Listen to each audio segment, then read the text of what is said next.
شوف اخوتي مغاربه اش درتو، نطو خليتو الجزائريين ناعسين بالليل.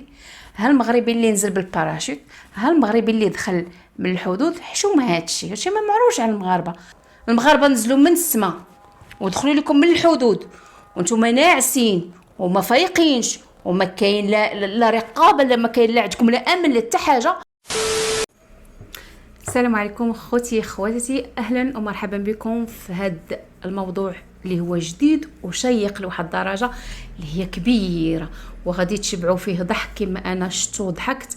انا واثقه ان شاء الله غادي تضحكوا، غتحسوا بواحد الحاجه زوينه، غادي تحسوا بواحد الحاجه اللي هي تجيكم غريبه، وهادشي اللي غتشوفوه هو اصلا غيجيكم غريب. خوتي شكرا بزاف على الرسائل ديالكم، شكرا بزاف على الاشتراك ديالكم في القناه ديالنا، واللي ما شاركش كنتمناو يشارك معنا باش يوصلوا ان شاء الله جديد، وفعلوا الجرس وما تنساوش بلي كومونتير ديالكم يوصلونا باش اللي عنده شي موضوع بغينا نهضروا عليه ان شاء الله. خوتي غادي تشوفوا معايا هذا الفيديو هذا اللي هو مضحك. هذه واحد الحاله داروها المغاربه، راه حشومه خوتي المغاربه باش تنوضوا وديروا هذا الشيء في الجزائريين. راه ما درتو فيها ما يصلح. واش عرفتوا شنو درتوا؟ نطو خليتو الجزائريين، شوف اخوتي المغاربه اش درتوا، نطو خليتو الجزائريين ناعسين بالليل. ها المغربي اللي نزل بالباراشوت، ها المغربي اللي دخل من الحدود. حشومه هادشي ما معروفش على المغاربه باش نوصلوا لهذا المستوى هذا كاع وهاد البساله هذه. راه حشومه عليكم هادشي اللي درتو. راه الا شفتوا معايا هادشي نتوما راسكم غتجيكم الضحكه وغيبقى فيكم الحال، غتضحكوا حتى يبقى فيكم الحال على هادشي اللي درتو في هاد الناس. وديروا في الجزائريين هكا حتى ولا كيكتبوا في مواقع التواصل بين راه هذه مؤامره من المغاربه. حشومه خوتي والله حتى حشومه. انا مشوقه انكم تشوفوا هذا الفيديو هذا، ولكن بشرط غتشوفوا وغتكومونطيو، غتخليو لي الرسائل ديالكم في الواتساب وغتخليو لي كومونتير ديالكم تحت من الفيديو. هذا وعد غادي توعدوني به خوتي المغاربه. غنشوفوا الفيديو جميع ونعاودوا نرجعوا. بوطو في لوطوروت هذه نورمالمون تصور في دنيا الطرائف. هذا ماشي بلاصتو كاع لا خونا، ما يديروش كاع لا. هذا بوطو في لوطوروت ما كاش منها كاع، واحد يروح للضا وواحد بالك يهبط راسو يشوف تليفون. الانسان لازم يخمم، الناس تعرف دير غير دراهم وتروح. خايفه تصرى فيها اكسيدون كبيره، يعني كون يعني واش بالك يومين ثلاثه ينحوا ولا يغلقوا الطريق هذه. بالنسبه للطريق هذه المسؤولين هذو نتاع الطريق هذه يرحم باباك بوطو كيما هذا ما قدروش ينحيوه، يخسروا طريق كيما هذه. شحال راهم خاسرين عليها طريق كيما هذه، وزياده على هذه البوطو هذا يدير مشاكل. هذا كون يعود واحد في الليل هاو يقتلوا، هذا هم يقتلوا الناس هذو. طريق كيما هذه الله يبارك خادمينها خاسرين عليها دراهم، ويزيد كيما البوطو كيما هذا ما ينحيوش. في العالم زعما يصرى كاع داروا القدرو باش ينحوا البوطو. السيد جاي والله ما شافوا ايفيتا قريبة خلفيه وين شتوا انت وين شت الطريق مفينيه والبوطو قاعد. هذه ما صارت في حتى بلاد. والله ضحكه هذه، والله تمهزاله. انا اول مره في التاريخ وفي عمري اول مره كنشوف هذا انجاز عظيم جدا، حاجه زوينه من يعني اختراعات 2023. بوطو ديال الضخوتي وسط طريق السيار، والمشكل الضو ما فيهاش الاناره، يعني اللي جا يتزدح على داك البوطو، او اللي جا على قلت الله اكبر، واللي جا كيكون واحد الانسان. احنا عرفتوا حنا كنبقاو غادي نصايقونو بتليفوناتنا في يدينا. ايوا شنو دايرين هذاك داير؟ شتي مغاربه اش كديروا؟ دايرينو بالعاني باش تنتقموا من الجزائريين، دايرين بوطو ديال الضو بالعاني. واش ماشي حشومه عليكم اخوتي؟ وكلشي كاع نهضروا عليه كلشي نخاصموا عليه، ولكن باش تنوضوا ديروا بوطو ديال الضو في الطريق وباغيين تنتقموا باغيين تقتلوا كاع الجزائريين، كاع الناس اللي كيديروا ديك الطريق تقتلوهم. حشومه عليكم. شوفوا الانتقام المغاربه كي داير. انوضوا من الهضره، انوضوا فين ما كاينه شي حاجه تقولوا المغرب، وفين ما كاينه شي مصيبه تقولوا المغاربه. المغاربه نزلوا من السماء ودخلوا لكم من الحدود وانتم ناعسين وما فايقينش وما كاين لا رقابه، لا ما كاين لا عندكم لا امن لا حتى حاجه، ودخلوا المغاربه وبناو حطوا لكم بوطو، جابوا البوطو وهزينوا النمل من المغرب. واش نتوما عارفين ما كاينش حاجه تقول مؤامره من المغاربه؟ المغاربه هما اللي داروا لكم داكشي ياك. حسبي الله ونعم الوكيل فيكم. هذه بعدا كاع ضحكتوا راسكم في راسكم، هذه بعدا ما يتيقكم فيها حتى حد. هذه بوحدها هذه غتنوضوا المغاربه مؤامره المغاربه داروا لينا. شوف اخوتي بوطو وسط طريق السيار وصلوا طوروس قال لك لا هذه مؤامره من المغاربه. انا غنوريكم الكومونتير ديال السيد اللي قالها، هذا السيد جزائري، انه قال هذه مؤامره من المغرب. المغرب جايب لهم بوطو حطوا لهم تما يدخلوا من الحدود ونزلوا من البارج من السماء تلحم الطياره. سيروا راه خدمتكم هذيك، راه المسؤولين اللي عندكم اللي كيضحكوا عليكم، راه المسؤولين اللي عندكم اللي ما مسوقينش ليكم. عوض تشوف المغرب وتحداك في المغرب، سير هضروا على المسؤولين ديالكم اللي ضحكين عليكم، اللي المال كيخشيو في جيوبهم ديال الشعب كيضحكوا عليكم كتقولوا المغاربه. اخوتي خليو لي التعليقات ديالكم على هذا الموضوع هذا لانه عجبني بزاف، قتلني بالضحك، واكيد نتوما غادي تموتوا بالضحك. اخوتي غنهضروا على واحد الموضوع اخر اللي هو فضيحه كبيره،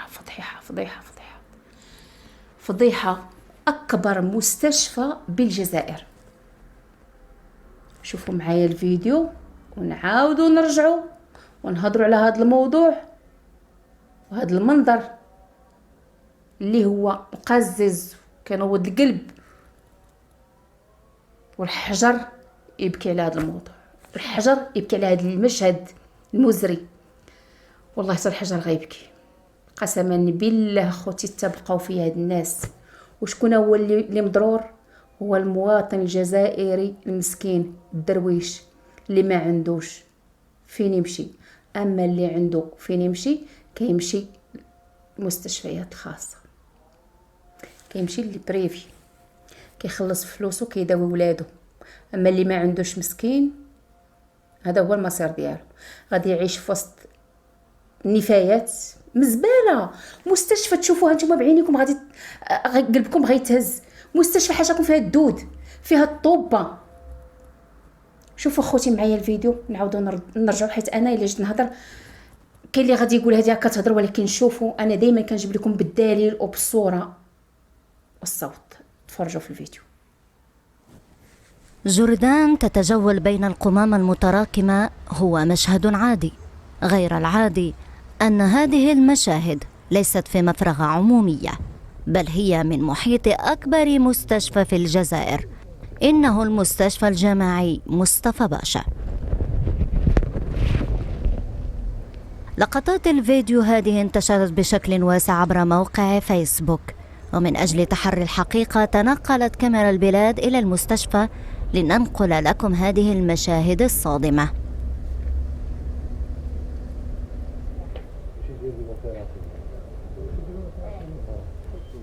لم يعد انعدام النظافة وانتشار القمامة واللامبالاة بالتسيير عيوبا يفضحها الإعلام للعامة، لأنها أصبحت فعلا فاضحا في مختلف مستشفياتنا عبر مختلف ولايات الوطن يعيشه المواطن في يومياته. وقد يتحول هذا الفعل إلى مأساة في أي لحظة، وما محرقة الرضع بالوادي ببعيدة. تقربنا من إدارة المستشفى وطلبنا مقابلة المدير من أجل توضيح الأمور والرد على هذه الفيديوهات التي تدين المستشفى، فتحججوا لنا بغيابه. والله مستنقع، والله ماشي مستشفى هاتي، والله ضرني خاطري، قلبي ضرني، الحجر يبكي. وهذا كما قلت لكم بالدليل، هذه جريدة البلاد هي اللي منزله نقلات هذا المشهد المزري، هذا المشهد الخايب، هذا المشهد اللي كيطيح بواحد البلاد، مشهد صادم غيصدم العالم. خاصكم تشوفوا بعض تعليقات الجزائريين على هذا الفيديو هذا، يعني كلشي كيتشكى، كلشي كيغوت، وبصح المسكين واكل العصا.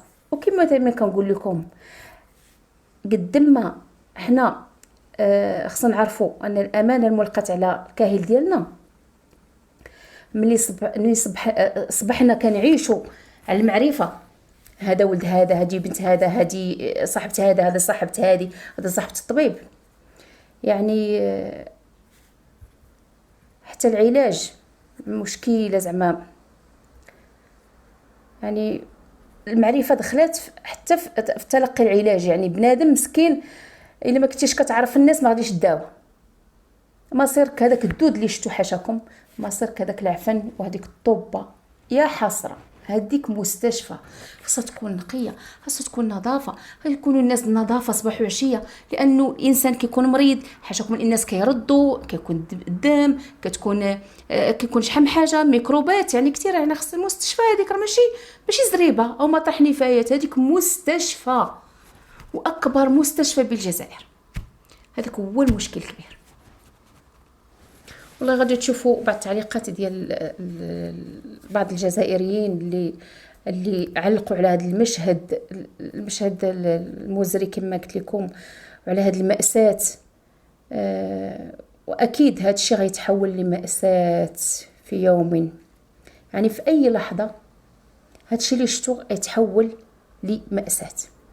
هل الجناح ديال لي بيبي ديال الدري الصغار محروق، بقايا نجاره تما كتلاح، الازبال متراكمه لدرجه انه طوبه، ملي كتكون طوبه وكيكون فئران وكيكون حاشاكم الدود، يعني راه ازبال على ازبال، يعني ميكروب على ميكروب، ماشي ازبال عاديه، يعني ازبال خايبه، الرائحه كريهه.